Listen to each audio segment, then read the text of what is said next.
The pen hit the mahogany desk with a sound that ricocheted through the penthouse like a gunshot. Kael Morrison's hand trembled as he pulled it back, the signature still wet on the divorce papers, ink bleeding slightly into the fiber of the page.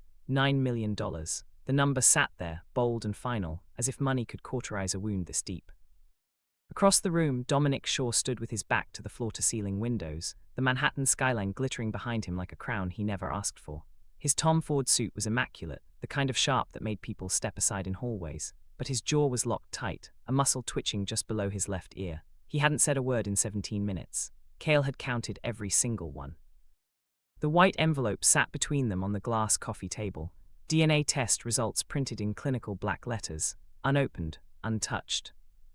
Kael's other hand rested on the swell of his belly, 6 months rounded and impossibly real.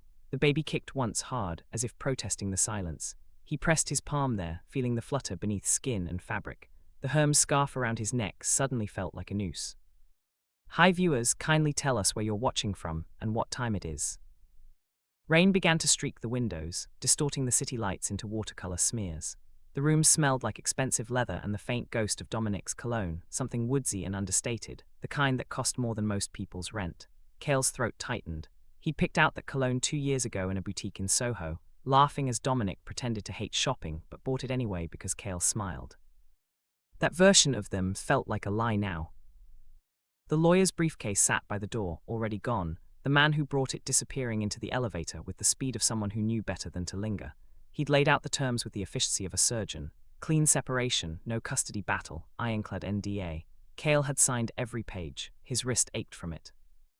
Dominic finally moved. He turned, and for a split second, Kael saw something flicker across his face, something raw and unguarded, before it vanished behind the mask.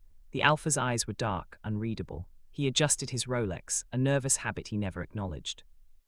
"You didn't have to do this," Dominic said. His voice was quiet, controlled, but there was gravel underneath. Kael flinched. "Yes, I did." The words came out sharper than he intended, but he couldn't take them back. He couldn't explain that every fiber of his body screamed to run, to protect the life growing inside him, to get out before whatever was coming crashed down on both of them. Fear had teeth. Fear had a name. And that name had been whispering in Kael's ear for weeks, telling him he was replaceable, disposable, a mistake Dominic would eventually correct. Dominic's gaze dropped to the papers, then to the envelope. His hand flexed once, fingers curling into a fist before releasing. He didn't reach for it. "You think I don't know what this is?" Dominic's voice was softer now, almost gentle, and that made it worse. "You think I can't see what's happening?" Kael's breath hitched. He wanted to scream that he didn't know anything anymore, that the ground had turned to quicksand, and every step forward dragged him deeper. But the words stuck in his throat. The baby kicked again, harder this time. Dominic's eyes tracked the movement, and for just a moment, the mask cracked. His hand twitched like he wanted to reach out, to touch, to feel the proof of what they'd made together, but he didn't move. The rain hammered harder against the glass, filling the silence between them. Kael stood, his legs unsteady. The divorce papers stayed on the desk. The envelope stayed on the table. He grabbed his coat, the raw black cashmere armor that didn't protect him from anything that mattered, and headed for the door.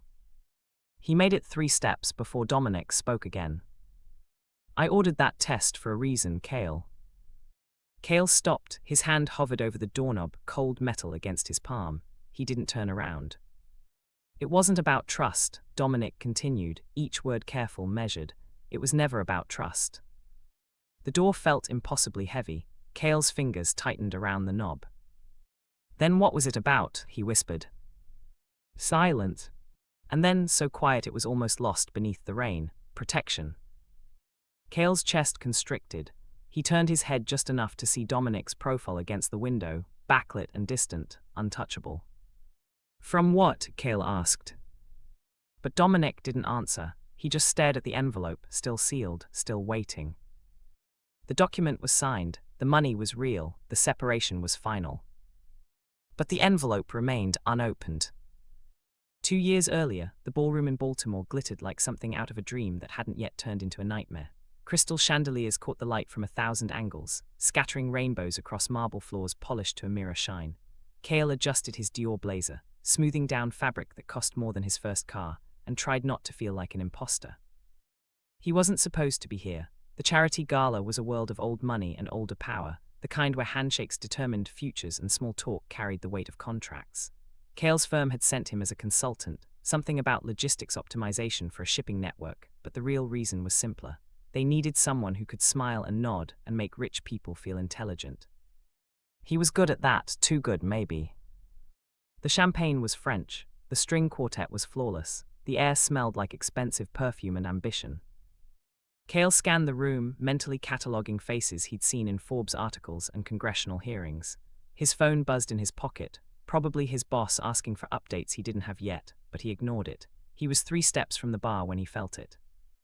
A shift in the air, a pull, magnetic and undeniable. He turned and there was Dominic Shaw. The man stood near the far wall, surrounded by a loose circle of people who leaned in when he spoke and stepped back when he didn't. Brooks Brothers suit, no flash, no jewelry except a watch that probably cost 6 figures but didn't scream about it. Dark skin, close-cropped hair, a presence that didn't demand attention because it didn't have to. Their eyes met across the room.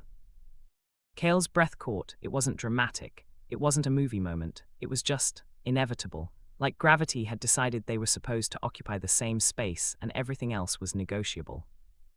Dominic excused himself from his conversation and crossed the ballroom with the kind of ease that came from owning every room he entered. He stopped in front of Kael, close enough that Kael could smell sandalwood and something crisp, oceanic. "You look lost," Dominic said. His voice was low, warm, with just enough humor to soften the edges. Kael raised an eyebrow. "You look like you're used to people being lost around you." Dominic's mouth curved into something that wasn't quite a smile, but was close enough to count. Touché. They talked about nothing, about everything. Kael learned that Dominic hated these events but attended them because business required theater. Dominic learned that Kael had a master's in supply chain management and a habit of overthinking everything except when it mattered most. The champagne flowed, the quartet played, the world narrowed to just the 2 of them. At some point, Dominic's hand brushed Kael's wrist, accidental, brief, electric. "I don't usually do this," Kael said, surprised by his own honesty. "Do what? Trust people this quickly?" Dominic's expression shifted, something serious settling into his features. "Good, you shouldn't." But he didn't pull away, neither did Kael. The weeks that followed were a study in controlled chaos. Dominic called, Kael answered. They met for coffee in Brooklyn, dinner in Manhattan, late-night walks along the waterfront where the city lights turned the river into liquid gold. Dominic was careful always. He asked before he touched. He listened more than he spoke. He never pushed, never assumed, never claimed. In a world where alphas often took and omegas learned to survive it, Dominic was different. Kael felt the bond forming before he had words for it, a tether that grew stronger every time Dominic laughed at his sarcasm, or remembered how he took his coffee, or showed up at his apartment with Thai food when Kael mentioned craving it 3 days prior. It was the small things, the quiet things, the things that mattered. One night, sitting on Dominic's couch in his Tribeca loft, Kael asked the question that had been gnawing at him for weeks. "Why me?" Dominic looked up from the book he wasn't really reading. "What do you mean?" "You could have anyone. Why choose someone who's going to complicate your life?" Dominic set the book down. He reached out, slow and deliberate, and took Kael's hand. His thumb traced circles over Kael's knuckles, a touch so gentle it made Kael's chest ache. "Because complicated is real," Dominic said, "and I'm tired of things that aren't." Kael believed him. That was the dangerous part. He believed every word. 3 months in, Kael started keeping a toothbrush at Dominic's place. 6 months in, Dominic gave him a key. 9 months in, they stopped pretending they were anything other than inevitable. The bond settled into their bones like it had always been there, waiting. Kael would wake up in Dominic's bed, sunlight filtering through industrial windows, and feel safe in a way he'd never experienced before. Dominic would kiss his temple and whisper plans for the day, meetings, calls, a dinner reservation at that place Kael liked in the West Village. Life wasn't perfect. Dominic's work was murky, wrapped in layers of plausible deniability and offshore accounts. People whispered about the Shaw network, about influence that stretched from Boston to Los Angeles, about deals that happened in rooms without cameras. But Dominic kept Kael separate from that world, protected, shielded. "I won't let it touch you," Dominic promised one night, holding Kael close in the dark. "Whatever happens, you're safe." Kael pressed his face into Dominic's chest and listened to his heartbeat, steady and sure. And no one had a backup. The first crack appeared on a Tuesday in March. Kael was sitting in a conference room in Connecticut, reviewing shipping manifests, when his phone buzzed with a text from an unknown number. The message was simple: check your email. His stomach dropped before he even opened the laptop. Spam, probably. Phishing, something harmless. The subject line read, "You should know the truth." Inside was a photo, grainy, taken from a distance but clear enough. Dominic leaving a hotel in California. A woman beside him, laughing, her hand on his arm.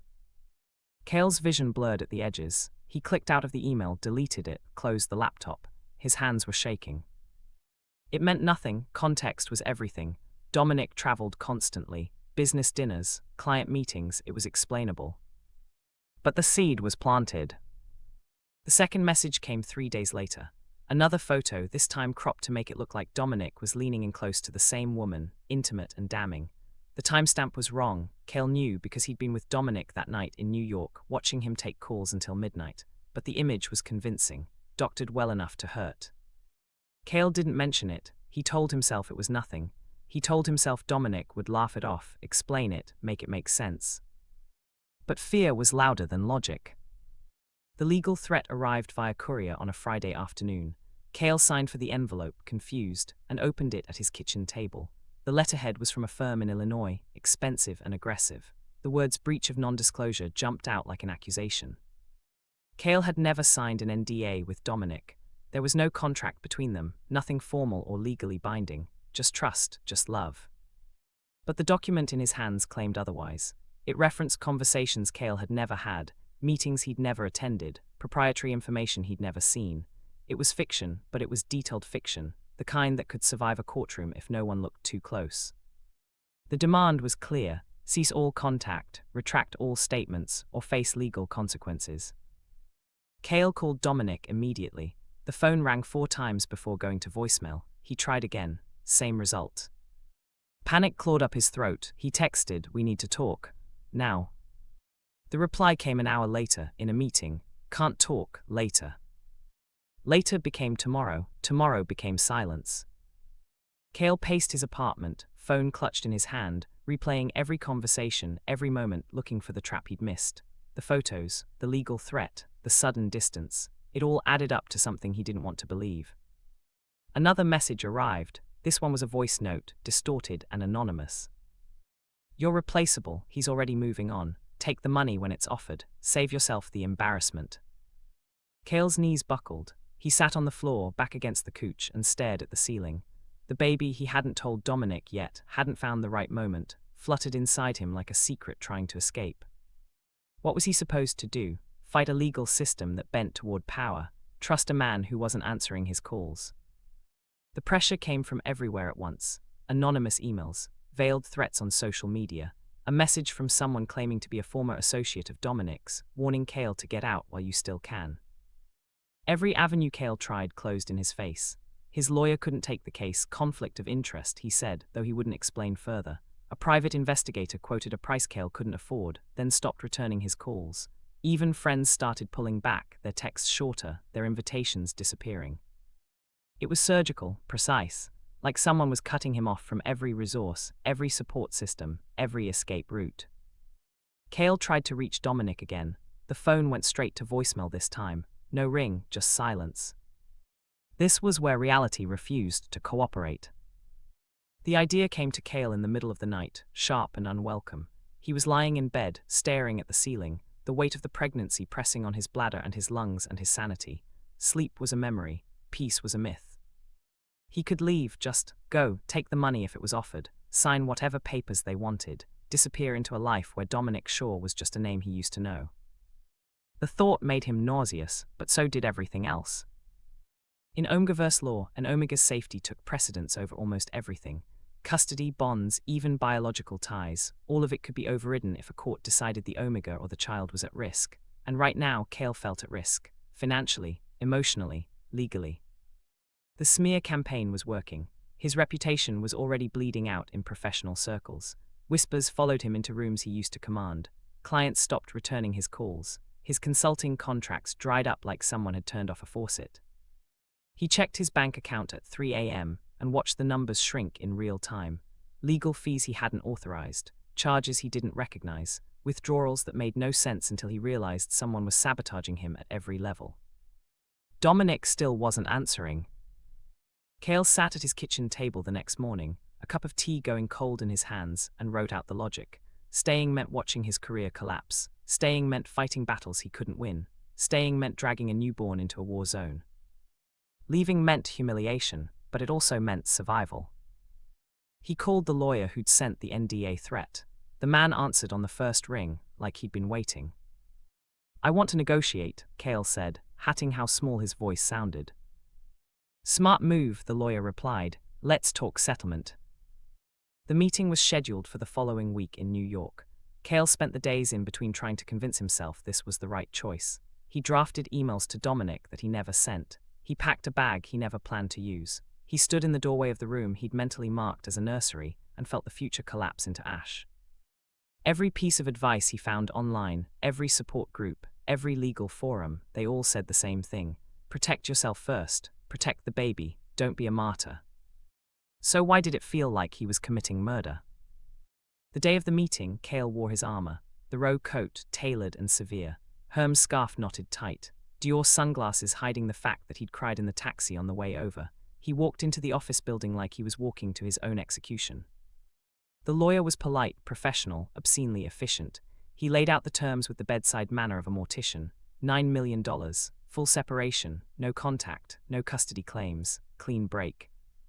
Kael's hand shook as he picked up the pen. "You're making the right call," the lawyer said, sliding the paperwork across the desk. "This protects everyone." Kael didn't believe him, but he signed anyway. Each signature felt like a small death. His name, repeated over and over, giving away pieces of himself he'd never get back. The pen was heavy, the ink was permanent. By the time he finished, his wrist ached and his chest felt hollow. The lawyer smiled, thin, practiced, meaningless. "You'll have the funds transferred within 72 hours. We'll handle the rest." Kael stood, legs numb, and walked out of the office. He made it to the elevator before the first sob broke free. He pressed his hand to his mouth, muffling the sound, and rode down to the lobby in silence. Outside, the city moved like nothing had changed. Cars honked, people rushed past, the world kept spinning. Kael stood on the sidewalk, coat pulled tight against the wind, and tried to remember what hope felt like. Continuing meant accepting years of visible failure, years of watching people pity him, years of his child growing up in the shadow of a bond that died in paperwork and silence. So he chose erasure instead. Kael tried to fix it first, because that's what people do when the ground opens beneath them. They scramble for footholds, convince themselves the fall isn't real yet. He reached out to a contact in Boston, someone who'd helped him navigate a contract dispute 2 years prior. The man was sympathetic, took notes, promised to look into it. 3 days later, he called back and said he couldn't help, no explanation, just a terse apology and a dial tone. Hope flickered, then died. Kael tried a different angle. He pulled together every piece of documentation he had, emails, texts, timestamps proving the accusations were fabricated. He sent them to a journalist who'd built a career on exposing corporate corruption. The woman seemed interested, asked good questions, requested more files. Then she stopped responding. Hope again, collapse again. He contacted a non-profit that specialized in Omega legal defense. They scheduled an intake appointment, asked him to describe the situation. Kael laid it all out, the photos, the NDA, the financial sabotage, the silence. The advocate on the other end of the line listened, asked clarifying questions, took detailed notes. 2 weeks later, they sent a form letter. "We regret to inform you that we cannot take your case at this time due to resource constraints." The pattern was becoming clear. Every door opened just enough for Kael to see light, then slammed shut before he could step through. He tried leaving quietly next. Maybe the noise was the problem. Maybe if he just disappeared without drama, without demands, the pressure would stop and he could rebuild somewhere else. Connecticut, maybe further, Portland, Seattle, somewhere Dominic Shaw's name didn't carry weight. He packed boxes at 2 a.m., moving through his apartment like a ghost. Clothes folded with military precision, books wrapped in newspaper, kitchen supplies he'd probably never use again. The nursery stayed empty. He couldn't bring himself to imagine it filled. The lease was month to month. He could be gone by the weekend. But when he tried to wire a deposit for a new place in Hartford, his bank flagged the transaction. fraud alert, account frozen pending review. He spent 4 hours on the phone with customer service, escalating through supervisors who all said the same thing: system error, we'll fix it, give us 72 hours. 72 hours became a week, became 2 weeks. His account stayed locked. Hope collapse. He pivoted again, legal protection for the baby. That had to work, courts prioritized children, right? He filed for a restraining order on behalf of the unborn child, citing emotional distress and financial coercion. It was a long shot, but it was something. The hearing was scheduled. Kael showed up in his best suit, armed with printed evidence and a practice statement. He waited in a courthouse hallway that smelled like floor wax and desperation. The judge took one look at the filing, glanced at the defendant's legal team, a trio of sharks in matching ties, and dismissed the case before Kael could say a word. Insufficient grounds, next. Kael stood frozen in the gallery, papers clutched in his hands, watching the bailiff call the next case like his life hadn't just been reduced to a procedural footnote. Each attempt peeled away something essential. First, his credibility. People stopped believing his version of events when the official narrative was so much cleaner. Then his financial security, legal fees and frozen accounts bled him dry. Then his emotional certainty, the part of him that knew he was right, that trusted his instincts, that believed truth mattered. By the fourth attempt, Kael could feel himself breaking. He sat in his apartment, surrounded by half-packed boxes, and tried to remember why he'd thought he could fight this. The baby kicked, insistent and oblivious. Kael pressed his hand to his belly and felt tears he didn't have the energy to cry. At this point, success would no longer look like success. Even if he won, even if he proved every accusation false, the damage was done. His career was a crater, his reputation was ash, the bond with Dominic, whatever it had been, was already a ghost. Winning meant what? Going back to a man who hadn't defended him, rebuilding a life on the ruins of this humiliation, raising a child in the shadow of all this failure. He couldn't see a way forward, only sideways, only out. The divorce meeting was scheduled for Friday. Kael marked it on his calendar with hands that didn't shake anymore. He was past shaking, past panic, past everything except the numb certainty that some battles couldn't be won. The morning of the meeting, he dressed with the care of someone attending a funeral. Black coat, black scarf, black everything. He looked at himself in the mirror and barely recognized the person staring back. He left his apartment at noon, locked the door, took the train to Manhattan, watched the city blur past the window and tried to feel anything other than hollow. The office building loomed, sterile, expensive, final. Kael stepped inside and let the elevator carry him up. The phone call came at 4 a.m., 2 days after the divorce was finalized. Kael woke to the buzzing against his nightstand, disoriented and heavy with sleep that never actually rested him. Unknown number, he let it ring out. It called back immediately. He answered on the third ring, throat dry. Hello. Silence, then breathing, then a click. Kael sat up, heart hammering against his ribs. He checked the number, area code 201, New Jersey, but it meant nothing to him. He set the phone down and tried to slow his pulse. It rang again. This time he didn't answer. He watched it vibrate across the wood surface, screen glowing in the dark until it stopped. The apartment felt too quiet after that, the kind of silence that pressed against eardrums and made you aware of every creak in the floorboards. The next morning, a package arrived. No return address. Brown paper, professionally wrapped, light enough to be documents. Kael opened it at his kitchen counter, tearing through tape with fingers that had stopped being steady weeks ago. Inside was a single sheet of paper, medical authorization forms, pre-signed, his name already filled in across the top. He hadn't requested these, hadn't even known they existed.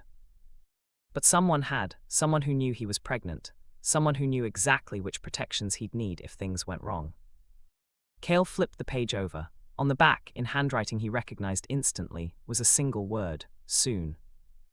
Dominic's handwriting, Dominic's word, no explanation, no context. Kael's hands started shaking again.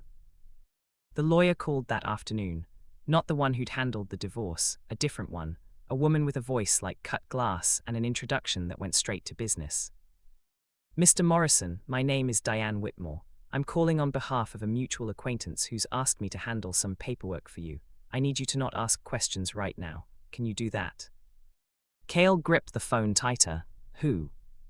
No questions, yes or no. His mouth went dry. Yes. Good, check your email in the next hour. You'll receive instructions for a medical appointment. Attend it. Bring identification. Tell no one. The line went dead. Kael stared at his phone, pulse thudding in his temples. He opened his email app and refreshed it obsessively, watching the inbox for something that made sense. 20 minutes later, it arrived. Subject line, appointment confirmation. The clinic was in Hoboken, private, exclusive, the kind of place that didn't advertise and didn't take insurance. Appointment time, tomorrow, 9 a.m. Kael read the email 3 times, looking for traps, for hidden meanings, for anything that explained what was happening. But there was nothing except an address and a confirmation number. He went anyway, because what else was there to do? The clinic was tucked between a boutique and a coffee shop, unmarked except for a discreet brass plaque by the door. Kael buzzed in, gave his name to a receptionist who didn't smile or make small talk, and was ushered into a private exam room within minutes. The doctor was older, calm, thorough. She ran tests without explaining them, took blood samples, checked the baby's heartbeat with equipment that looked like it belonged in a science fiction movie. She handed Kael a folder when she was done. "Everything you need is in here," she said. "Custody protections, healthcare proxies. Emergency contacts pre-authorized in 3 states. If anything happens, you're covered." Kael opened the folder. Legal documents, all pre-signed by someone with authority he didn't understand. His name, the baby's projected birth date, contingencies he didn't know he needed. "Who arranged this?" he asked. The doctor's expression didn't change. "Someone who wants you safe." She left before he could ask anything else. Kael sat in the exam room, folder heavy in his lap, trying to piece together a puzzle with missing edges. Dominic was doing something, moving pieces Kael couldn't see, building protections Kael didn't understand. But why the silence? Why the distance? Why let Kael sign away everything if this was the plan all along? Another email arrived while he sat there. No subject line, just a single sentence. "The test wasn't about you." Kael's breath caught. He typed back, "Then what was it about?" The reply took 5 minutes, "Jurisdiction." He stared at the word until it stopped making sense. Jurisdiction, legal territory, authority, control. The DNA test wasn't about proving paternity. It was about locking down legal standing, making sure no one could challenge Dominic's rights, making sure Kael and the baby were untouchable under laws that spanned state lines. Kael's phone buzzed again, different number this time. A text, "Don't go home tonight." His stomach dropped. What? Another text, "Hotel, Midtown, rooms paid, key at front desk under Morrison." Kael stood, legs unsteady, and grabbed his coat. He left the clinic in a daze, hailed a cab, gave an address he barely registered. The city blurred past the windows, familiar and alien at the same time. The hotel was boutique, expensive, anonymous. He checked in with a driver's license and nothing else. The clerk handed him a key card without questions. The room was on the 8th floor, clean, impersonal. A bed, a desk, a window overlooking a street he didn't recognize. Kael dropped his bag and sat on the edge of the mattress, trying to make sense of a situation that kept shifting under his feet. His phone rang, Dominic's number. Kael answered before he could stop himself. "What's happening?" Dominic's voice was rough, like he hadn't slept in days. "I need you to trust me for 48 more hours." "Trust you? You haven't spoken to me in weeks. You let me sign divorce papers. You." "I know," Dominic's voice cracked just slightly. "I know what it looked like. But if I'd fought it, if I'd shown my hand too early, they would have escalated, and you would have been the target." Kael's throat tightened. "Who's they?" "Blaze Calder and everyone he bought." The name hit like a fist. Blaze Calder, the broker, the rival, the man who'd been circling Dominic's business for years, looking for weaknesses. "He came after me to get to you," Kael whispered. "Yes. And you let him." "I let him think he won," Dominic corrected. "There's a difference." Kael closed his eyes. Tears burned hot behind his eyelids, but he didn't let them fall. What happens in 48 hours? "The truth comes out," Dominic said. "All of it." The line went dead. Kael sat in the hotel room, phone clutched in his hand, and tried to breathe through the weight pressing on his chest. 48 hours, 2 days, and then what? Which created a new problem no one knew how to solve. The DNA results arrived on a Thursday via courier, delivered to the hotel room where Kael had been hiding for 3 days. The envelope was clinical, sterile, stamped with a lab logo he didn't recognize. Kael signed for it with hands that had forgotten how to be calm. He set it on the desk and stared at it for 20 minutes before opening it. The paper inside was dense with medical jargon, charts, percentages, but the conclusion was clear, printed in bold at the bottom. Probability of paternity, 99.97%. Alpha imprint verified. Kael read it twice, 3 times, waiting for relief that didn't come. The baby was Dominic's, genetically, legally, undeniably. But relief wasn't what flooded through him. It was exhaustion, bone-deep, soul-crushing exhaustion, because this piece of paper didn't fix anything. It didn't undo the divorce. It didn't erase the weeks of silence. It didn't explain why Dominic had let him twist in the wind while Blaze Calder shredded his life piece by piece. Kael set the paper down and pressed his palms against his eyes until he saw stars. His phone buzzed. Text from Diane Whitmore, the lawyer, received confirmation. Next steps in motion. Stay where you are. Next steps, like this was a transaction. Like his entire world hadn't collapsed and reformed 3 times in as many months. Another text, this one from Dominic. I'm coming to you, tonight. Kael's chest constricted. He typed back, don't. The reply was immediate, too late. Kael stood, packing the small hotel room, trying to organize thoughts that kept scattering like birds startled by gunfire. He didn't know what he'd say when Dominic showed up. Didn't know if he had words big enough to contain the anger and grief and confusion tangled in his chest. The knock came at 9 p.m. 3 sharp raps, deliberate and familiar. Kael opened the door. Dominic looked wrecked. His suit was rumpled, tie gone, collar open. Dark circles shadowed his eyes. He'd lost weight, the sharp angles of his face more pronounced. He stood in the hallway like he wasn't sure he had permission to enter. Can I come in? His voice was hoarse. Kael stepped aside without a word. Dominic walked past him, stopped in the middle of the room, and turned. For a long moment, neither of them spoke. The space between them felt like a chasm. I got the results, Kael said finally, nodding toward the paper on the desk. Dominic's gaze flicked to it, then back to Kael. I know. That's it, that's all you have to say. No, Dominic ran a hand over his face, the gesture tired and raw. I have a lot to say, I just don't know if you'll believe any of it. Kael crossed his arms over his chest, protective. Try me. Dominic took a breath, then another. When he spoke, the words came slow, measured, like he was defusing a bomb. Blaze didn't just want to hurt me, he wanted to own me, control my network, my contacts, everything I've built. And the only way to do that was to isolate me, cut me off from anyone who could be leverage. So he came after me, Kael said, voice flat. He came after you because you were the one thing I couldn't afford to lose. Dominic's jaw tightened, and he knew it. Kael felt the baby shift inside him, a flutter of movement that grounded him when everything else felt untethered. You could have told me. If I'd told you, you would have fought, and fighting meant visibility. Visibility meant escalation. Escalation meant you and the baby became targets for real, not just leverage. So you chose silence. I chose the option that kept you breathing, Dominic shot back, voice cracking at the edges, even if it meant you hated me. The words hung in the air, sharp and true.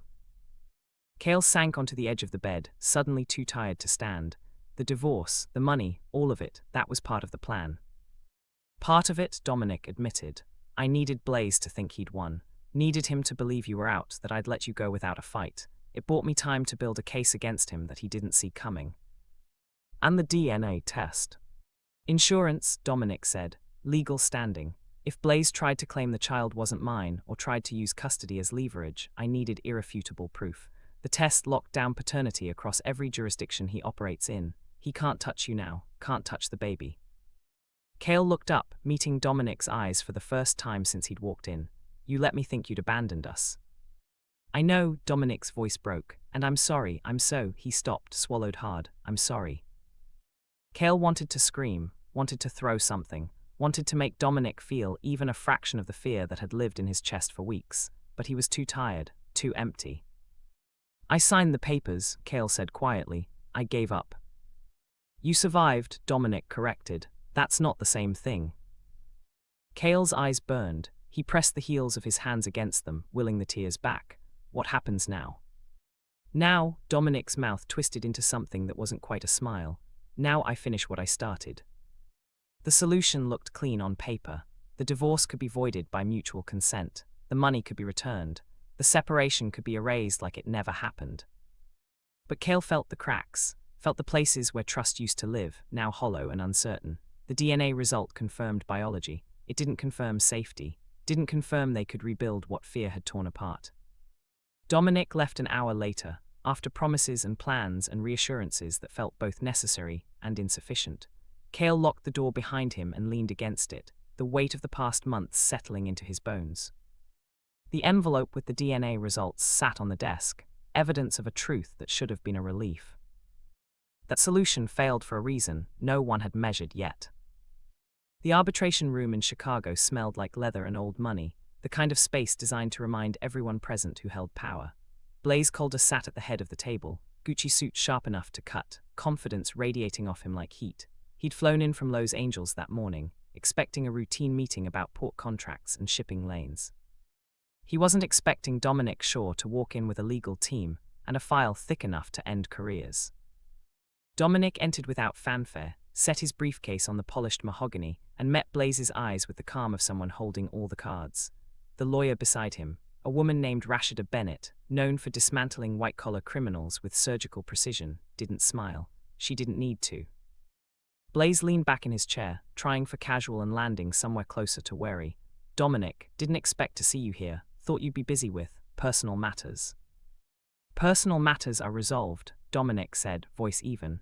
Now we're here to discuss yours. Blaze's smirk faltered. I don't know what you're talking about. Rashida opened the file. The sound of paper sliding across the table was the only noise in the room for 5 full seconds. She spread the documents out methodically, bank transfers, metadata logs, falsified timestamps, recorded phone calls. Let's start with the fabricated NDA, Rashida said, tapping a page with one perfectly manicured nail, the one you had drafted to threaten Kael Morrison, the one citing conversations that never happened, meetings that were never scheduled, proprietary information that doesn't exist. Blaze's jaw tightened. I don't. We have the IP address of the computer used to create the document, Rashida continued, unbothered, traced back to a firm in Illinois you retain for less legitimate business. We also have the payment authorization, your signature. She slid another document across. Blaze glanced at it, then away, throat working. Dominic leaned forward, hands folded on the table. The photos, the ones you had edited and sent to Kael, we found the original metadata. Timestamps that prove I was in New York when you claimed I was in California. The woman in the image, a business associate. The context, a conference panel. You cropped it to look like something it wasn't. Blaze said nothing. His knuckles were white where they gripped the armrest. Rashida pulled out another set of papers. Then there's the witness, the dock worker in Alaska you paid to corroborate your version of events. He's been very cooperative since we explained the federal penalties for perjury in an interstate fraud case. You can't prove. We already have, Dominic cut in, voice like stone. Every transaction, every lie, every attempt to isolate Kael, to manipulate the narrative, to use an Omega and an unborn child as leverage in a business dispute. It's all here. Rashida stacked the papers neatly, the gesture final.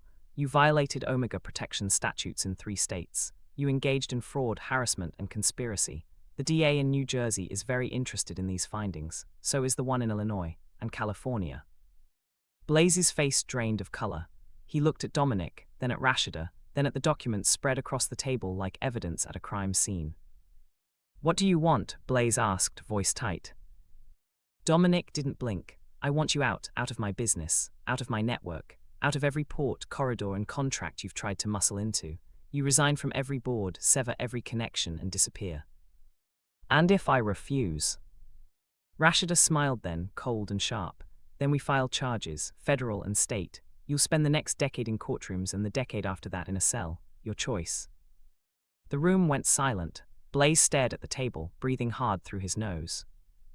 Fine, he said finally, I'm out. Dominic stood. He adjusted his cufflinks, a small gesture of dismissal. You have 72 hours to start the process. If you miss a single deadline, we go public with everything. Blaze didn't respond. He just sat there, a man who'd overplayed his hand and lost everything that mattered. Dominic and Rashida left the room without another word. The door closed behind them with a soft click that echoed like a gunshot. Outside, in the elevator descending to street level, Dominic exhaled for what felt like the first time in hours. Rashida glanced at him, one eyebrow raised. "Feel better?" she asked. "Not yet," Dominic said. Because dismantling Blaze wasn't the hard part, winning Kael back was. The rage Dominic had been holding since he opened the DNA envelope finally had a target. Blaze Calder had thought he could weaponize an Omega's fear, a pregnancy, a bond. He'd thought power meant leverage and leverage meant control. He was wrong, and now he was done. Dominic pulled out his phone and texted Kael, "It's over, he's out." The reply came 3 minutes later, "Good." Just one word, but it was enough. Temporary, unstable, just enough to start rebuilding. The consequences unfolded quietly over the next 2 weeks. No press releases, no public spectacle, just the slow, methodical dismantling of Blaze Calder's empire. Contracts were voided, board positions resigned, business partnerships dissolved. The networks Blaze had spent years building evaporated like smoke once the truth started circulating. People who'd backed him distanced themselves fast, unwilling to be caught in the blast radius of federal scrutiny. Kael watched it happen from a distance, reading updates Diane Whitmore sent in clipped, professional emails. Each one outlined another piece falling into place, another door closing on the man who'd tried to erase him. It should have felt like victory, but mostly it felt like relief, the kind that came after holding your breath too long, necessary, but tinged with the ache of what it cost to get there.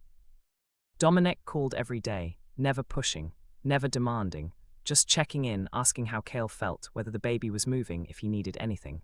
The conversations were careful, polite, stripped of the ease they used to have. Trust, Kael was learning, didn't rebuild overnight. The formal charges were filed on a Tuesday: fraud, harassment, conspiracy to violate Omega protection statutes. The news hit legal circles first, then trickled into industry publications. Blaze Calder's name, once synonymous with aggressive ambition, became a cautionary tale. Kael read the headlines on his phone while sitting in a cafe in Brooklyn, decaf coffee going cold in front of him. He should have felt satisfaction, maybe even joy, but all he felt was tired. His phone buzzed, text from Dominic, "Can we talk, in person?" Kael hesitated, thumb hovering over the screen. Then, where? The reply was immediate: "Wherever you're comfortable." They met in Prospect Park 2 days later, on a bench overlooking the lake. It was early afternoon, sunlight filtering through the trees, joggers passing by in colorful blurs. Dominic arrived exactly on time, hands in his pockets, looking more uncertain than Kael had ever seen him. "Thanks for meeting me," Dominic said, sitting down but leaving space between them. Kael nodded, eyes on the water. "You said you wanted to talk." "I do," Dominic took a breath. "I need to tell you something, not as an excuse, just as the truth." Kael waited. "When Blaze started targeting you, I had 2 choices," Dominic said slowly. "Fight publicly and make you a bigger target, or fight quietly and let you think I'd given up. I chose the second one because I thought it was safer.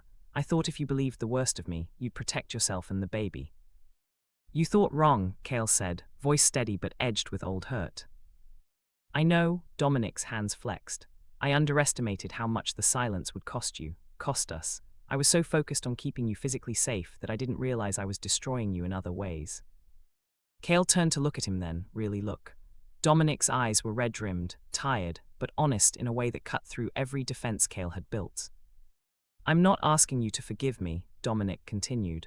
"I'm just asking you to let me try to fix it, however long it takes, whatever it looks like." Kael's throat tightened. The baby kicked, sharp and insistent, like a reminder that this wasn't just about him anymore. "I don't know if I can trust you again." "I know," Dominic said quietly, "but I'd like the chance to prove you can." They sat in silence for a while, watching ducks glide across the lake. The world moved around them, indifferent to the fragile thing trying to rebuild itself on a park bench. Finally, Kael spoke. "If we do this, if we even try, it's different this time. No secrets, no silence, even if the truth is hard." "I need to hear it." "Done," Dominic said immediately. "And therapy for both of us, together and separate." "Already scheduled," Dominic replied. "Diane recommended someone. I have the number if you want it." Kael almost smiled. "Almost. You're serious about this?" "More serious than I've been about anything," Dominic said. The baby kicked again, and Kael pressed a hand to his belly. Dominic's eyes followed the movement, something raw and hopeful flickering across his face. "Can I?" Dominic started, then stopped. "Can I feel?" Kael hesitated, then nodded. Dominic moved closer, slow and careful, and placed his hand over Kael's. The baby kicked immediately, a strong thump against both their palms. Dominic's breath hitched, eyes wide. "Wow," he whispered. "Yeah," Kael said softly. "Wow." They sat like that until the sun started to set, painting the sky in shades of orange and pink. It wasn't forgiveness yet, wasn't healed, but it was a start. Justice had been served. Blaze was dismantled, his power stripped, his influence nullified, but the real victory wasn't in his downfall. It was in the quiet moment on a park bench, two people trying to find their way back to each other despite everything that had tried to pull them apart. Kael stood eventually, Dominic rising with him. They walked toward the park exit together, not touching, but close enough that the space between them felt less like a chasm and more like something they could eventually cross. The truth about Dominic's silence came in pieces over the following months, revealed in therapy sessions and late-night conversations and quiet moments, when Kael finally had the strength to ask and Dominic finally had the words to answer. The silence had been a shield, not for Dominic but for Kael. Blaze Calder hadn't just been targeting Dominic's business. He'd been building a case to have Kael declared an unfit parent before the baby was even born. Fake psych evaluations, fabricated financial instability, allegations of substance abuse that would have been impossible to disprove in the time it took for them to do damage. If Dominic had fought publicly, if he'd defended Kael loudly, Blaze would have accelerated the timeline, would have filed emergency custody petitions in multiple states, forcing Kael into courtrooms while pregnant, vulnerable and alone. So Dominic had gone silent, had let Kael think the worst, had built his case in the shadows while Kael bled in the light. The DNA test had been the key. It established paternity across jurisdictions, locked down legal standing, and gave Dominic the authority to block any custody challenge before it started. The medical authorizations, the healthcare proxies, the pre-signed protections, all of it had been designed to create a legal fortress around Kael and the baby that Blaze couldn't breach. "You let me suffer to keep me safe," Kael said one night, lying in bed in the townhouse they'd moved into together in Connecticut. It was smaller than Dominic's penthouse, quieter, the kind of place where you could hear the wind in the trees instead of the city's relentless hum. "I let you suffer because I couldn't see another way," Dominic corrected, hand resting gently on Kael's rounded belly, "and I'll regret that for the rest of my life." Kael covered Dominic's hand with his own. "I'm not saying I'm over it, but I understand it." "That's more than I deserve," Dominic murmured. The baby kicked, strong and insistent. Kael smiled despite himself. "Your kid has opinions." "Our kid," Dominic corrected softly. "Our kid," Kael agreed. The divorce was voided by mutual consent in a quiet proceeding that took less than an hour. The money, all $9 million, sat untouched in an account Kael hadn't decided what to do with yet. Dominic suggested a foundation for Omega legal defense. Kael was considering it. They attended therapy twice a week, individual sessions on Tuesdays, couples counseling on Thursdays. It was hard, uncomfortable work, the kind that left them both drained and raw. But slowly, session by session, the space between them began to close. Kael returned to consulting, fielding offers from firms that had quietly distanced themselves during the scandal and were now quietly returning. He accepted projects on his own terms, built boundaries he should have had from the start. Dominic restructured his business, bringing in oversight, transparency, the kind of accountability that made his network stronger instead of more vulnerable. He stepped back from the shadows and into something that resembled legitimacy. At 32 weeks, Kael felt the first real contraction. They rushed to the hospital, a private facility in New Jersey, the one with the doctor who'd handled the protections, and spent 18 hours in labor that felt like an eternity and a heartbeat all at once. The baby arrived just after dawn, screaming and perfect and impossibly small. A boy, 8 pounds 3 ounces, dark hair, Kael's nose, Dominic's eyes. They named him Elijah. Dominic held him first, cradling the tiny body against his chest with a reverence that made Kael's heart ache. Tears streaked Dominic's face, unchecked and unashamed. "Hi," Dominic whispered to his son. "I'm your dad, and I promise," his voice broke, "I promise I'll do better by you than I did by him." Kael reached out, hand on Dominic's arm. "You're doing fine." They stayed in the hospital for 2 days, a private room with a view of the river. The world narrowed down to feedings and diaper changes, and the overwhelming reality of being responsible for another human life. When they finally went home to the townhouse in Connecticut, it was to a nursery Dominic had finished while Kael was in labor. Soft greys and blues, a crib with hand-carved details, shelves lined with books they'd read together someday. Life settled into a rhythm, sleepless nights, early mornings, the particular chaos of new parenthood, but also moments of quiet joy, Elijah's first smile, his tiny hand wrapping around Kael's finger, the sound of Dominic singing off-key lullabies at 3 a.m. On Elijah's 3-month birthday, Kael and Dominic sat on the back porch while the baby napped inside, monitors on, coffee cooling in their hands. "I've been thinking about the foundation," Kael said, "for Omega Legal Defense." Dominic glanced at him. "Yeah. I want to do it, use the money, make sure what happened to us doesn't happen to someone else who doesn't have the resources to fight back." Dominic nodded slowly. "I think that's a good idea." "I want you involved too," Kael added, "not just financially, actually involved." "Whatever you need," Dominic said. They sat in comfortable silence, watching the sun filter through the trees.